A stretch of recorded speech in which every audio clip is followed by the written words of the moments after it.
Okay, so have you ever had like this feeling, you know, that nagging sense that what we see, what we think is real, is just, I don't know, like the surface of something much, much bigger? Hmm. Yeah, I think many people have those moments, like a glimpse behind the curtain. Right, exactly. And sometimes those glimpses suggest, that there are levels to this reality, maybe even powerful groups aware of this hidden knowledge and keeping it under Oh, wraps. absolutely. That idea has been around for ages. Secret societies, hidden agendas, all that. And then you stumble upon something that really pushes those boundaries, like this message from the Ashtar Command that popped up on Era of Light. We're diving into that today. Yeah, when I first saw this, I was like, wow, they're not holding back, talking about unseen entities, entire realms, all right here on Earth. Yeah. And it focuses specifically on the oceans. It's not just some theoretical cosmic thing. This message says it's directly relevant to you, to understanding life on Earth and this whole mass awakening idea. It's like they're saying, hey, this is the key to a much deeper understanding of everything. It's a bold claim for sure. And if you look at the context they lay out, it's about the last 26,000 years on Earth, which they suggest was a period of limited human awareness. It's heavily implying that certain powers have been holding back this knowledge. Definitely. So let's unpack this. It was apparently channeled through someone named Neva Gabriel on March 29th, 2025. And the big reveal. What truly happens and what exists on our planet, especially in those deep, mysterious oceans. The message starts by talking about guardians of the seas, which is such an evocative term. What jumps out at you when you hear that? You? We have to think about how we usually view marine life. This flips the script. We're not just talking about fish and whales as we know them, but beings described as guardians. Some benevolent, some not so much, all kind of overseen by this federation.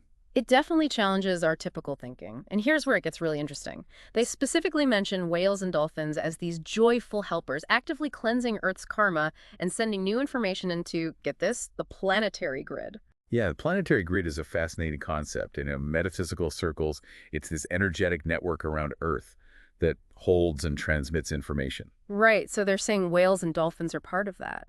And get this, they're not just passively aping. The message says once they're free from hunting, they'll directly instruct humanity. And hold on to your hats because whales are also called guardians of the Akasha, the Akashic records, like they hold Earth's entire history. Whoa. It makes you think about all those stories of whale songs, their complex communication. Could there be more to it than we realize? Maybe. The message even says those songs, along with dolphins, are like mantras, keeping Earth's database safe and sound. It really makes you reevaluate those majestic creatures, you For know? sure. And it aligns with the respect that so many cultures have for them. It's like ancient wisdom may be tapped into something we're just starting to understand. Okay, so then the message shifts to a being called Yemanja. Have you come across that name in your research, you? Oh yeah, Yemanja is a big deal in Afro-diasporic religions, especially in Brazil and parts of Africa. She's often seen as the queen of the ocean, a powerful, nurturing figure. Right. But here's where it takes a turn.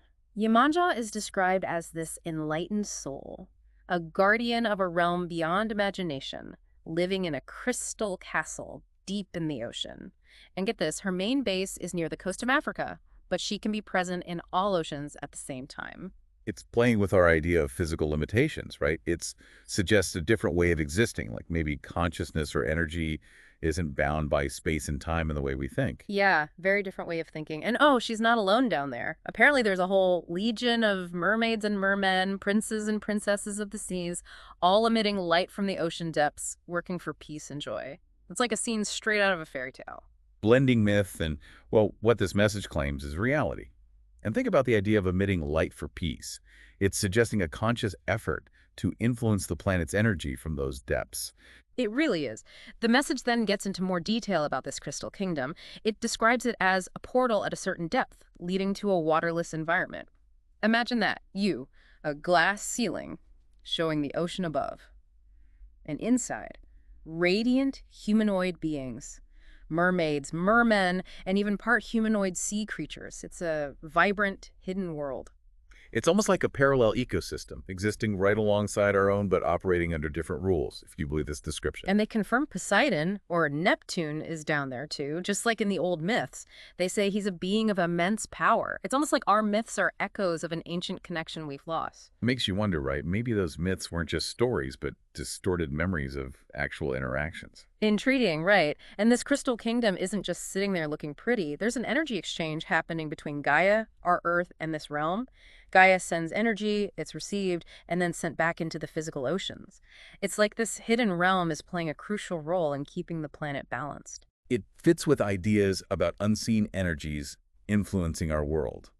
The idea that there are these realms working to maintain Earth's harmony. And remember all those stories about sailors seeing mermaids? The message has an explanation for that too.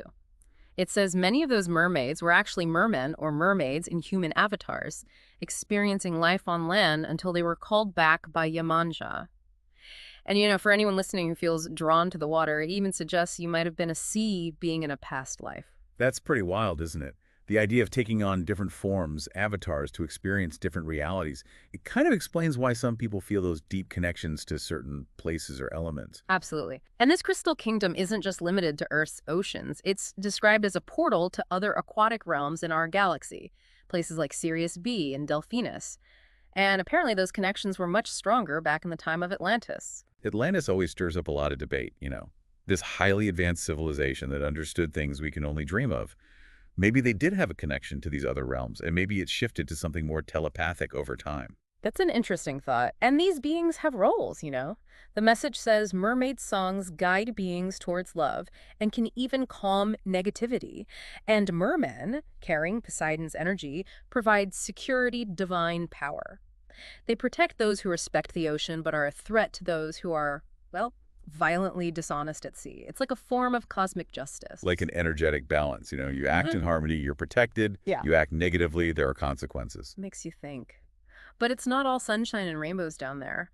The message also mentions violent mermaids and mermen, disconnected from the crystal kingdom because of some past conflict, a buildup of dark forces. Yeah, it's a reminder that even in these seemingly magical realms, conflict exists. Makes you wonder what happened, what led to that separation.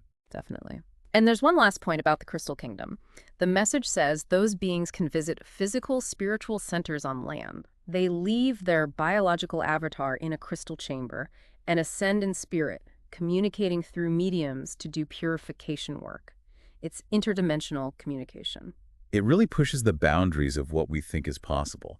It's like a glimpse into these layers of reality that are usually hidden from us, and it relies on people who can tap into those higher frequencies, act as a bridge. Okay, so that's the Guardians of the Seas and this amazing realm of Yemanja. But then the message throws another curveball. Leviathan. Now, that's a figure straight out of history and religion, isn't it? Leviathan is all over ancient myths and religious texts. This powerful, chaotic sea serpent, sometimes a dragon, representing those primal, untamed forces of nature. Even the message lists the different ways it's described: a swift serpent, a twisting serpent, a dragon of the sea. And then it says, and this is where it gets really wild, that science has already photographed it with satellites. And there's been concern recently. It paints a picture of a physical creature in the deep ocean, thinking it's the ruler, resisting positive influences. It's described as weakened over time and being watched by these intraterrestrials, the federated allies from inside Earth. It would be a huge discovery if true, wouldn't it? Like a complete upending of marine biology. And satellite photos. That would be something to see. And then there's this whole other element, the intraterrestrials. It's bringing in a whole cosmic angle. And it doesn't stop there. Apparently, Leviathan has an opponent. Are you ready for this? Godzilla. Yep, you heard right. The message calls Godzilla a great guardian of the seas and the frontline defender against Leviathan. It's like science fiction has jumped off the screen and into reality. It makes you think about the role of science fiction, doesn't it? Like maybe it's preparing us for what's to come, planting those seeds. And the message even points out how sea creatures are often portrayed negatively, suggesting it's a way to keep us fearful, even as these more positive guardians are being revealed. So what's the takeaway from all of this message from the Ashtar Command with all these amazing claims? Well, if you look at the bigger picture, it's about hope.